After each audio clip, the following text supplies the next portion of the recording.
नमस्कार, मुद्दे की बात में आपका स्वागत है। मैं हूं मनोज मनु। मध्य प्रदेश में व्यापम पार्ट 2 यानी कि नर्सिंग घोटाले मामले में मचा सियासी घमासान अब थमने का नाम नहीं ले रहा है। आज राजधानी भोपाल का अशोका गार्डन थाना परिसर का मुख्य गेट राजनीति का अखाड़ा बन गया। नर्सिंग कॉलेज घोटाला मामले में मंत्री विश्वास सारंग के खिलाफ एफआईआर कराने की मांग को लेकर कांग्रेस ने पैदल मार्च निकाला। कांग्रेस प्रदेश अध्यक्ष जीतू पटवारी, नेता प्रतिपक्ष उमंग सिंगार, उप नेता प्रतिपक्ष हेमंत कटारे, दिग्विजय सिंह कांग्रेस विधायकों और कार्यकर्ताओं के साथ अशोका गार्डन थाने पहुंचे। दूसरी तरफ बीजेपी ने थाने में बने मंदिर में ही सुंदरकांड का आयोजन किया था कांग्रेस की सद्बुद्धि के लिए।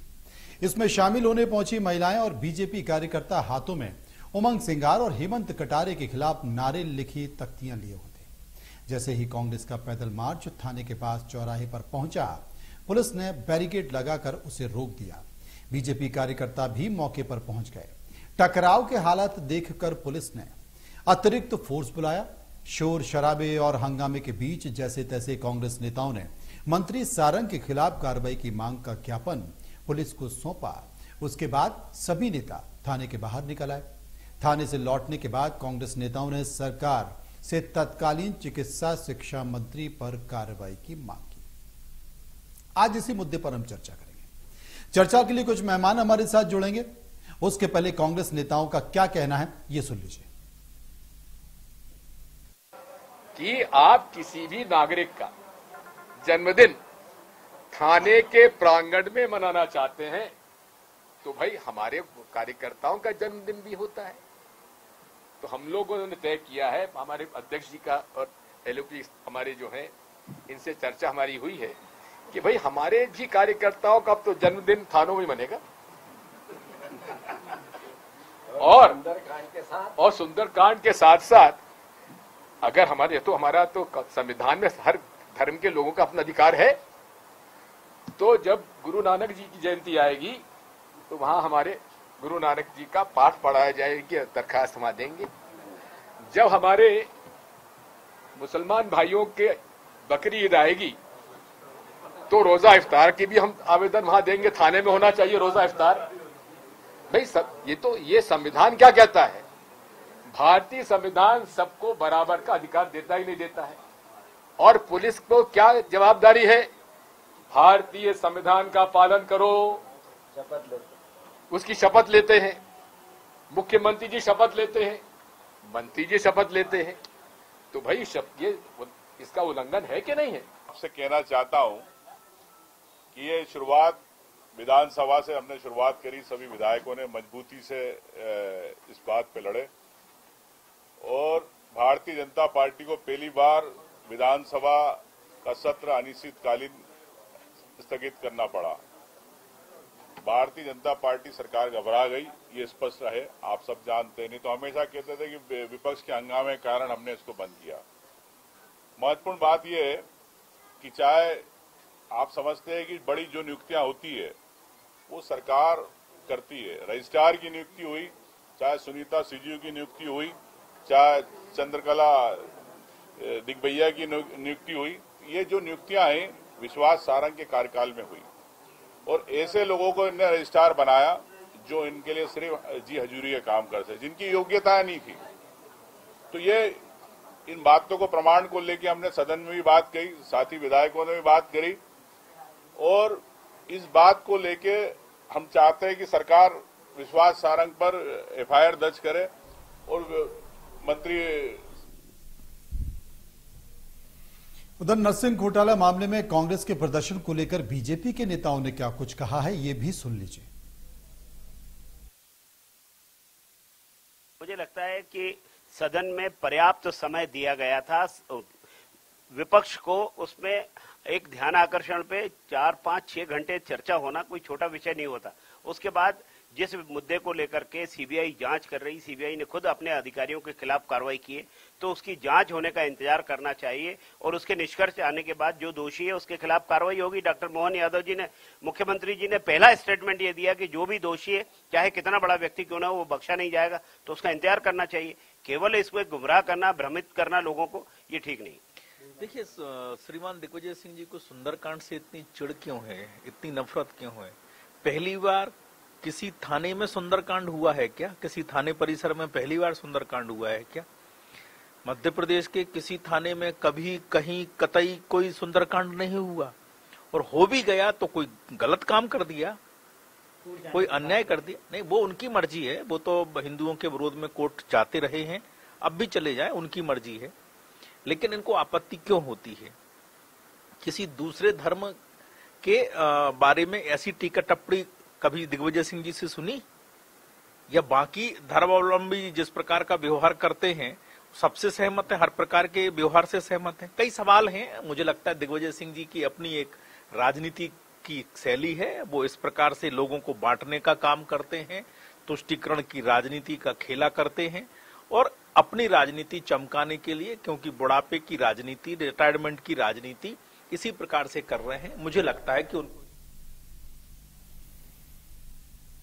यशपाल सिसोदिया, जो कि भारतीय जनता पार्टी के वरिष्ठ नेता हैं, इस वक्त हमारे साथ मौजूद हैं, पूर्व विधायक भी रहे हैं। सुरेश राजे, जो कि कांग्रेस के विधायक हैं, दोनों वरिष्ठ नेता हैं अपनी अपनी पार्टियों के, अपनी अपनी जगह उनकी है। उनसे हम चर्चा करने की कोशिश करेंगे। सबसे पहले हम बात करेंगे सुरेश राजे साहब से। सुरेश जी, विधानसभा में भी बड़ी लंबी चर्चा कराई गई, ध्यानाकर्षण रहा और 7 घंटे तक ध्यानाकर्षण पर चर्चा भी हुई। सरकार ने सुना भी, सदन में सब कोई बैठा रहा, बावजूद इसके प्रदर्शन किया जा रहा है, क्योंकि सरकार ने तो साफ कह दिया कि साहब ऐसा कुछ नहीं है, मंत्री जिम्मेदार नहीं है। हाँ, 18 महीने की सरकार में एक बड़ी संख्या कॉलेजों की थी जो कि अनसूटेबल थे, आपने उनको अनुमति दी, तो उन्होंने कहा कि कुछ हमारी में भी है, कुछ आपकी में भी है।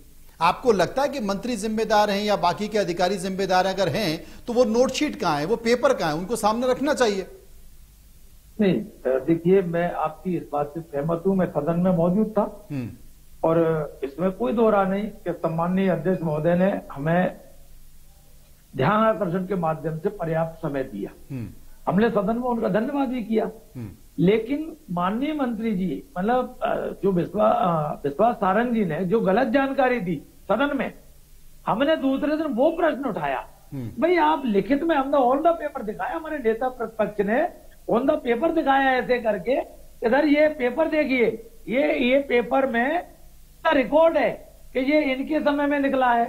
अब हम पर तोहमत लगाई जा रही कि साहब नहीं 18 महीने में हुआ। हम एक काम करते हैं ना, एक काम करो, आप अपनी जांच तो मत कराओ, हमारे 18 महीने की जांच करा दो, क्योंकि आप तो डरते हो जांच से। हमारी समझ में ये नहीं आई, ये सरकार ये बताने को तैयार नहीं है। जब बोर्ड ने संज्ञान लिया कि इसमें गड़बड़ी हुई है, तब कहीं जाके सरकार जागी है, तब कहीं जाके सरकार सचेत हुई है। तो मैं ये कह रहा हूं, हमारा कहना ये है, हमारी पार्टी का कहना ये है, हमारे नेता प्रतिपक्ष का सदन में वही कहना था। तो जीतू पटवारी जी अगर कुछ कह रहे तो वही बात तो कह रहे हैं। तो भाई देखिए, ये जो विषय है ये किसी व्यक्ति विशेष का नहीं है, ये पार्टी का विषय नहीं है, ये बच्चों के, नौनिहालों के भविष्य का विषय है, पूरे प्रदेश के। अब बेटी पढ़ाओ बेटी बचाओ का नारा देने वाले, अब आप बताइए नर्सिंग घोटाला क्या है, इसमें कौन जाता है? आप कैसे बेटी को पढ़ाओगे, कैसे बढ़ाओगे? ऐसे ही बढ़ाएंगे क्या? मैं ये कह रहा हूं, बेटी हमारे परिवार की बेटी हो, सिसोदिया जी के पर किसी की बेटी, अगर बच्चा होनहार है, अपनी योग्यता पे वो जा रहा है, वो तो नहीं पहुंच पा रहा, तो उसमें इस तरह के घोटाले के बैकडोर एंट्री करके अगर जो हकदार नहीं है वो जाए, और जो जिसका हक है, जो मेहनत करके गरीब का बच्चा, मजदूर का बच्चा, अगर वो नहीं पहुंच रहा, तो इससे बड़ा दुर्भाग्य तो मुझे कोई लगता नहीं है। और इसमें देखिए, किसी भी सरकार को डरने की जरूरत नहीं है। अगर किसी ने अपराध किया है, किसी ने कोई गलत काम किया है, आप उसे बचाने के लिए इतने तत्पर क्यों हो? एक गंभीर आरोप तो लग रहा है यशपाल सिसोदिया साहब, ये गंभीर आरोप जिसका जिक्र सुरेश राजे कर रहे हैं, अब वो गंभीर आरोप तो लग रहा है। अगर वाकई ऐसा है तो एक बार इसकी जांच करा ली जाए, क्योंकि इस पर हमने बात की थी डॉक्टर राजेंद्र शुक्ला से, वो भी ये कह रहे थे कि साहब एक बड़ी संख्या कॉलेजों की वो इनके समय की है, एक बड़ी संख्या हमारे समय की है। तो मैंने कहा कि आप भी चुप रहो और उनको भी चुप करा दो, ऐसा तो हो नहीं सकता। अगर गलत हुआ तो उस पर जांच होनी चाहिए। तो अगर वाकई ऐसा है तो काहे को इसकी जांच नहीं करा ली जाए, गंभीरता से करा ली जाए। और अगर वो जांच हो जाए और ऐसी कोई जांच समिति आप गठित कर दें, तो ये हो हंगामा सड़कों पर हो रहा है, कम से कम ये बंद हो जाए। ये प्रश्न दिग्विजय सिंह जी से और जीतू पटवारी, उमंग सिंघाल से भी पूछा जा सकता था, पूछा जा सकता है, पूछा जाना चाहिए। कारण की जहां सीबीआई में प्रकरण लंबित है, वहां विषय विचाराधीन है, जहां विधानसभा में 4 घंटे से अधिक का समय ध्यानाकर्षण जैसे मामले में मैं 3 बार का विधायक रहा हूं मनोज जी, और मैंने कभी ध्यानाकर्षण इतना बड़ा लंबा नहीं देखा, न सुना है मध्य प्रदेश की विधानसभा के इतिहास में। और जहां एक और ये बात कही जा रही है कि सदन में गलत जानकारी है ये, तो मैं नियम और नियमावली को अच्छी तरह से जानता हूं मनोज जी। हाँ, प्रश्न एवं संदर्भ समिति होती है सुरेश जी, आप प्रश्न एवं संदर्भ समिति में भी अगर सदन में हाउस में गलत जानकारी दी गई है मंत्री जी द्वारा या सदन में किसी सदस्य के द्वारा पूछे गए प्रश्न के उत्तर के संदर्भ में, तो प्रश्न और संदर्भ समिति में जाया जा सकता है, जाना चाहिए। दूसरा मनोज जी, हम जानना चाहेंगे कि दिग्विजय सिंह जी, उमंग सिंघाल जी, जीतू पटवारी जी, ये लाव लश्कर लेकर के एफआईआर दर्ज कराने का कौन सा तरीका है? ये भीड़ भड़का लेकर के जाने का क्या तरीका है? और जिस प्रकार से एक वीडियो वायरल भी हुआ है जिसमें उमंग सिंघाल जी कह रहे हैं, सुनाई दे रहा है कि हमें तो यह मौका है, अवसर है, हम इसको हम उत्पाद कराने की कोशिश कर रहे हैं। दूसरा मैं ये भी कहूंगा कि देखिए, न्याय के जो आराध्य हैं वो आराध्य देव हनुमान जी है। तो हनुमान चालीसा या हनुमान पाठ अगर किसी हनुमान मंदिर में नहीं होगा तो क्या वहां पर डिस्को होगा क्या? मनोज जी, मंदसौर में तो न्याय परिसर में न्यायपति तोपवाले बालाजी हैं, वहां पर भंडारे भी होते हैं, वहां पर कथाएं भी होती है, वहां पर सुंदरकांड भी होता है। और दिग्विजय सिंह जी शायद एक वीडियो को भी देख नहीं पाए हैं, अगर वो देखेंगे तो उनकी आंखें खुल जाएगी। माननीय मुख्यमंत्री डॉक्टर मोहन यादव जी के गृह जिले उज्जैन के उन्हेल में इसी मुहर्रम के पर्व पर कचहरी चौराहे पर बैंड की धुन पर और आवाज में जय हनुमान ज्ञान गुण सागर गाया जा रहा है, उधर हनुमान जी की धुन चल रही है और फिर मुहर्रम निकल रहे हैं। ये सांप्रदायिक सौहार्दता का वातावरण हम दिलाना चाह रहे हैं, देना चाहते हैं। और एक तरफ दिग्विजय सिंह जी, हम उनसे ये भी प्रश्न करेंगे कि आपको आपत्ति हो गई और आपने बकरी ईद मनाने की बात कर दी, तो क्या थानों पे आप बकरे कटवाओगे क्या? बकरों की कुर्बानी करवाओगे क्या? दूसरा, सीए का परिदृश्य आपको हमारी आंखों से गया नहीं है, जहां पर लंबे समय तक सड़कों को घेरा जाएगा सीए के मामले को लेकर के। शाहीन बाग से इसका एक बड़ा एग्जाम्पल उदाहरण है। हम दिग्विजय सिंह जी से यह भी पूछना चाहेंगे कि फिलिस्तीनी के झंडे इसी मुहर्रम में, आज की बात है, खंडवा में और राजगढ़ जिले के नरसिंहगढ़ में फहराए जाते हैं, दिग्विजय सिंह जी नहीं बोलते हैं। पाकिस्तान जिंदाबाद के नारे लगाए जाते हैं, कभी उनको आपत्ति नहीं होती है। पत्थरबाजों पर उनका कोई कमेंट्स नहीं होता है। वे गुरुद्वारे की बात को और मुस्लिम समाज को खुश करने के लिए उनके हिमायती बन रहे हैं कि हम रोजा इफ्तारी यहां करेंगे। अरे भाई, हनुमान जी का मंदिर है और वहां पर किसको अनुमति लेने की जरूरत है?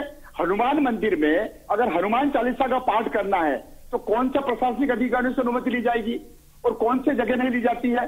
सभी दूर हनुमान चालीसा का पाठ। ये सुरेश जी, ये बात तो सच है, क्योंकि बहुत से ऐसे सरकारी कार्यालय हैं, चाहे वो कोर्ट हो, कचहरी हो, थाने हो, एसपी का ऑफिस हो, अगर वहां पर हनुमान मंदिर है, अगर वहां पर राम मंदिर है, तो उनकी जयंती पर या इस तरह की चीजें होती रहती हैं। लेकिन एक सबसे बड़ी परेशानी क्या है कि इस तरह के आयोजन में जब आप प्लस हो रहे होते हो तो कहीं ना कहीं दिग्विजय सिंह कोई ना कोई ऐसा बयान दे देते हैं कि भारतीय जनता पार्टी को मौका मिल गया। अगर दिग्विजय सिंह ये नहीं बोलते ना कि हम थानों में अब बकरीद मनाएंगे, तो इनको मौका नहीं मिल पाता। यानी कि आप खुद हिट विकेट हो जाते हो अपने बयानों से। सुरेश जी।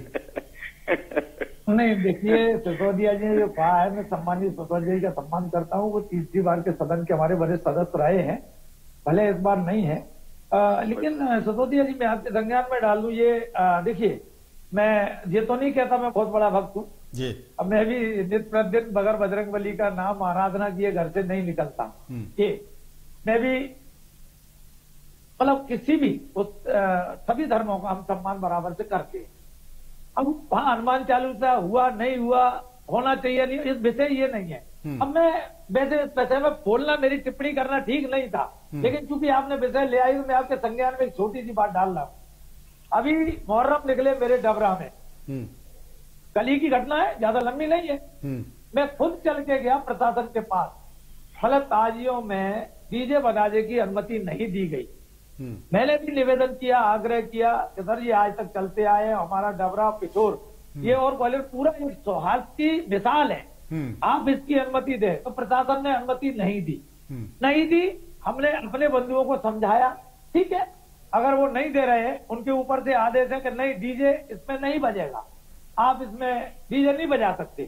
तो हमने अपने जो हमारे मुहर्रम निकालने वाले प्रतिनिधि थे, मुझे भी समझाने में ऐसा नहीं है कि मुझे कठिनाई नहीं हुई होगी, लेकिन हमने उन्हें समझाया, हमने प्रशासन की बात रखी, कोई बात नहीं है। हमने तो नहीं डबंगा डाला कि नहीं प्रशासन ऐसा करेगा तो हम ये कर देंगे।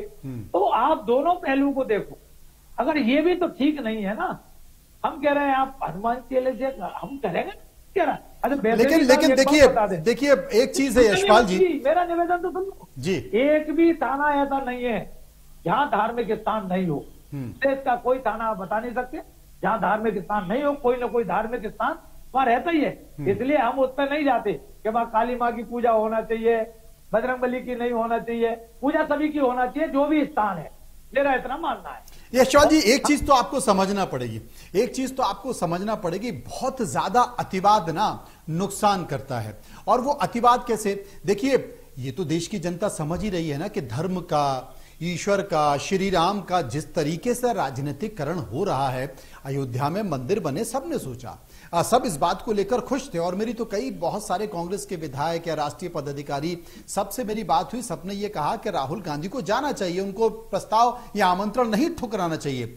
लेकिन जब आप इसका राजनीतिकरण करने लगोगे तो आप अयोध्या हार जाते हो। जिस अयोध्या के बल पर आप पूरे देश में 400 सीट लाने की बात कर रहे थे, वो अयोध्या हार जाते हो, आप बद्रीनाथ हार जाते हो। आपको यह भी समझना पड़ेगा कि धर्म का ऐसा संकेत ना जाए कि आप धर्म के जरिए या ईश्वर के जरिए या उनकी कथाओं या पुराण या उनके कार्यक्रमों के जरिए आप उसका राजनीतिकरण कर रहे हैं। यह बड़ा गलत संदेश जाता है और उस पर कहीं ना कहीं बीजेपी को उस बात का नुकसान हो रहा है। हाँ नहीं मनोज जी, आपकी विद्वता और आपकी वरीयता को कोई इनकार नहीं कर सकता है। आपके जो संपर्क और संवाद और आपकी जो बुद्धिमता है और जिस प्रकार से आपका पूरा जीवन श्रेष्ठ पत्रकारिता के दौर में चल रहा है, आगे भी चलेगा, मैं तो आपको शुभकामनाएं ज्ञापित कर सकता हूं। शुक्रिया, शुक्रिया, आपकी शुभकामना हमेशा मेरे साथ रही है। जी जी, बहुत बहुत धन्यवाद। लेकिन मैं इतना जरूर कहना चाहूंगा कि ये आयोजन राजनीतिकरण करने को लेकर के नहीं था। देखिए, देश के प्रधानमंत्री कार्यक्रम में आएंगे, ये प्रधानमंत्री मोदी जी तय नहीं करते हैं। अगर निमंत्रण ट्रस्ट ने मोदी जी को दिया है तो निमंत्रण ट्रस्ट ने खड़गे जी को भी दिया है, राहुल गांधी जी को भी दिया था और सबको दिया है। अब जिन लोगों ने इसका विरोध किया है, वो विरोध उनके गले की फांस बन गई। और देखिए मनोज जी, अयोध्या तो भारतीय जनता पार्टी लोकसभा क्षेत्र से जीती है। हाँ, फैजाबाद से जरूर लोकसभा में माइनस हुए हैं, लूज हुए हैं, उन कारणों का अध्ययन किया जाएगा। और देखिए, कांग्रेस ने पूरे राम मंदिर के घटनाक्रम में, राम मंदिर के एपिसोड में न्यायालय की शरणों में 24 वकील खड़े किए, बयान आते थे कि राम तो काल्पनिक है, राम तो पैदा ही नहीं हुए, राम सेतु था ही नहीं। ये अलग अलग तरह के, और कपिल सिब्बल वगैरह जो भी वरिष्ठ अभिभाषक और कांग्रेस के नेतागण हैं, उन्होंने किस प्रकार से इस पूरे आस्था के केंद्र को किस प्रकार से डाइवर्ट करने की कोशिश करी। और नतीजा क्या हुआ? सारे संघर्षों के बाद सुप्रीम कोर्ट के डायरेक्शन के अंतर्गत, निर्देश के अंतर्गत अंतोगत्वा राम मंदिर बना। ये हिंदुओं की आस्था का प्रश्न था, आस्था का सवाल था, और उसके ऊपर हिंदुत्व की विजय हुई है, किसी राजनीतिक पार्टी की विजय नहीं हुई है। और अगर निमंत्रण स्वीकार कर लेते मनोज जी, पूरी कांग्रेस की पार्टी, राहुल जी भी कर लेते, प्रियंका वाड्रा जी भी कर लेती, तो क्या बिगड़ जाता? लेकिन न वो खुद आए और न उनके समर्थकों को उन्होंने जाने दिया। और अब आपका कहना है कि सुंदरकांड का भी विरोध किया जा रहा है? नहीं, निश्चित से सुंदरकांड का विरोध का कारण नहीं बन रहा। अगर दिग्विजय सिंह जी सुंदरकांड को गलत मानते हैं तो फिर ये एग्जाम्पल क्यों दे रहे हैं पीसी कर करके कि हम भी हमारे कार्यकर्ताओं के लिए यहाँ पर गुरुद्वारे का पाठ करेंगे, हम बकरी ईद कर पर आएंगे। आपको सुंदरकांड से तकलीफ है या आपको मुस्लिम समाज के ईद को यहाँ पर प्रोजेक्ट करना है या धर्म के नाम पर अपने हिसाब से तुष्टीकरण की परिभाषा, अपने हिसाब से तुष्टीकरण की परिभाषा तय की जा रही है। लेकिन मूल विषय जो है, उस विषय से हम थोड़ा भटक रहे हैं। राजेश जी, मैं आपसे संक्षिप्त में पूछना चाहता हूं कि नरसिंह घोटाले के सबूत अगर आपके पास हैं, अगर आपको लगता है कि नरसिंह घोटाले को लेकर अधिकारियों ने कोई नोटशीट तैयार की है, उसमें कोई गलत अनुमति दी है, मंत्री ने कोई नोटशीट तैयारी की है, उसमें कोई गलत अनुमति दी है, तो आप पेपर लेकर प्रेस कॉन्फ्रेंस करिए, कोर्ट में जाइए। अगर आपको लगता है कि विधानसभा में भी ध्यानाकर्षण के बाद भी सरकार नहीं सुन रही है, सरकार कार्रवाई नहीं कर रही है, तो जैसे आप व्यापम में गए, जैसे डंपर में गए और दोनों जगह फिर आप ही के नेताओं ने फिक्सिंग कर ली है ना, उसके बाद मामला रफा दफा हो गया, तो इसमें भी चले जाइए। नहीं, देखिए सम्मानीय मनोज जी, इसमें मेरा जी कहना है कि पहले तो हमारे वरिष्ठ सदस्य बैठे हैं, इनको सदन का मुझसे ज्यादा अनुभव है। मैं तो दूसरी बार का विधायक हूँ, और लेकिन मैंने 90 से लेके और 2003 तक वो सदन की कार्रवाइयां कई बार देखी। मैं उस सदन का हिस्सा जरूर नहीं रहा, लेकिन दिग्विजय सिंह के समय में 2-2 महीने सत्र चलते थे जी। आज स्थिति हमारी ये है कि अगर ये 15 दिन का सत्र हाउस करते तो 4 दिन में खत्म कर देते। तो ये दुर्भाग्य नहीं है? आप बताइए, ये सरकार नहीं भाग रही। एक तो विषय ये हो गया सदन की बात। जहां तक सबूतों का सवाल है, सबूत के साथ भी कोर्ट में भी जाएगी पार्टी। अगर हमने कोई उसको हवा में नहीं दे रखा है, हम सबूतों के साथ क्या, देखिए मामला तो कोर्ट में ही गया ना, तभी तो ये स्वीकार किया। कर कहाँ है? सिसोदिया जी इतनी बात बता दे कि ये नरसिंह घोटाले में कुछ गड़बड़ झाला है या नहीं। सिसोदिया जी बता दीजिए, इतना बता दो, कुछ है नहीं है, क्लीन है बिल्कुल, ये बता दें, बता दीजिए। इतना कुछ नहीं चाहता। 4 से 6 घंटे तक सदन में राजेश जी आप थे। अब तक के विधानसभा के इतिहास का सबसे बड़ा ध्यान आकर्षण था, जिसने स्थगन की जगह ले ली। आपने क्या पाया? अंतर्गत बहिर्गमन पाया और आज सड़क पर आ गए। सदन में आप तथ्य दे नहीं पाए। मनोज जी सदन में सुरेश जी सुन लीजिए, मेरी बात सुन लीजिए। सदन में तथ्य दे नहीं पाए। कोर्ट में आप तर्कों को और तथ्यों को प्रस्तुत कर नहीं रहे हो। हनुमान चालीसा का अगर पाठ होता है तो आपको आपत्ति होती है। एफआईआर करने का ये कौन सा नया तरीका है? क्या आप लाहौल लश्कर के साथ जाते हो? आप कैसे कह सकते हैं? आप किन शब्दों के साथ कह सकते हैं क्या विश्वास सारंगी दोषी है? ऐसा किन तथ्यों के आधार पर, किन तर्कों के आधार पर, किन सबूतों के आधार पर आप कह रहे हो? राजेश जी, मैंने आपकी पूरी बात सुनी है। आप किन तथ्यों के आधार पर, किन सबूतों के आधार पर विश्वास सारंगी को कोट कर रहे हैं? क्या सबूत है आपके पास? क्या सबूत दे दीजिए ना। आप सबूत दिखाइए। नहीं सिसोदिया, आप सबूत दिखाइए ना। धर्म पर डिबेट कर ले। अभी आप सबूत दिखा दीजिए ना। विश्वास सारंगी को करके आप कोर्ट करके राज्य कर रहे हैं, तो आप सबूत पेश कर दीजिए ना कोर्ट में। आप सीबीआई को दे दीजिए दस्तावेज। धर्म की बात करेंगे तो आप धर्म पे ही करेंगे। आप सीबीआई को दस्तावेज दे दीजिए ना। अरे दादा, आप सीबीआई को दस्तावेज दे दीजिए। अगर सरकार दोषी है, धर्म पर बात कर लो। मुझे तो लगता है मनोज जी, मुझे तो लगता है दिग्विजय सिंह जी कमलनाथ जी को घेरने की कोशिश कर रहे हैं, क्योंकि उनके 17-18 महीने के अनेक नरसिंह घोटाले में लिप्त हैं। इसलिए दिग्विजय सिंह जी फिर राजनीति कर रहे हैं। लेकिन और खुल करके यशपाल जी, दुर्भाग्य की बात क्या है? दुर्भाग्य की बात क्या है कि 2018 में सुरेश राजी जी की पार्टी 18 साल के भ्रष्टाचार का जिक्र करते हुए शिवराज जी के सत्ता में आई और 18 महीने सत्ता में रही और एक एफआईआर दर्ज नहीं करा पाई। उसके बाद 3.5 साल, जबकि शिवराज जी ये कहते आए कि साहब वसूली होती थी, 18 महीने सिर्फ पैसा वसूल किया, ट्रांसफर पोस्टिंग में पैसा खाए, भ्रष्टाचार हुआ, सब हुआ। उसके बाद शिवराज जी आ गए, 3 साल वो सत्ता में रहे और पूरे मंत्रिमंडल में कमलनाथ और कमलनाथ के मंत्रिमंडल में एक मंत्री के खिलाफ वो भी एफआईआर नहीं कर पाए। तो दुर्भाग्य तो यही है कि जो फिक्सिंग का दौर है ना, ये अगर फिक्सिंग का दौर है तो सारी चीजें सब कुछ सामने आ जाएंगी। बोले आप हमारी बचाओ, हम तुम्हारी बचाए, इसी में कहानी चल रही है और जनता समझ भी नहीं पा रही है। खैर, बहुत बहुत शुक्रिया सभी लोगों का करेंगे इस पूरे मामले पर मेरे साथ चर्चा में बने रहे और उम्मीद करते हैं कि अगर कांग्रेस कोर्ट जाएगी तो निश्चित तौर पर कोर्ट इसमें गाइडेंस देगा और पता चलेगा, क्योंकि सड़कों पर यह पता नहीं चलता, हो शोर शराबे में यह सब पता नहीं चलता, आरोप प्रत्यारोप में यह पता नहीं चलता, लेकिन अगर कोर्ट इस पर आगे बढ़ेगा सबूतों के साथ तब पता चल पाएगा बाकी ये घोटाला है या फिर राजनीतिक आरोप प्रत्यारोप। बहुत बहुत शुक्रिया सभी का। मुद्दे की बात में इतना ही। आप चलते रहिए इंडिया न्यूज के साथ।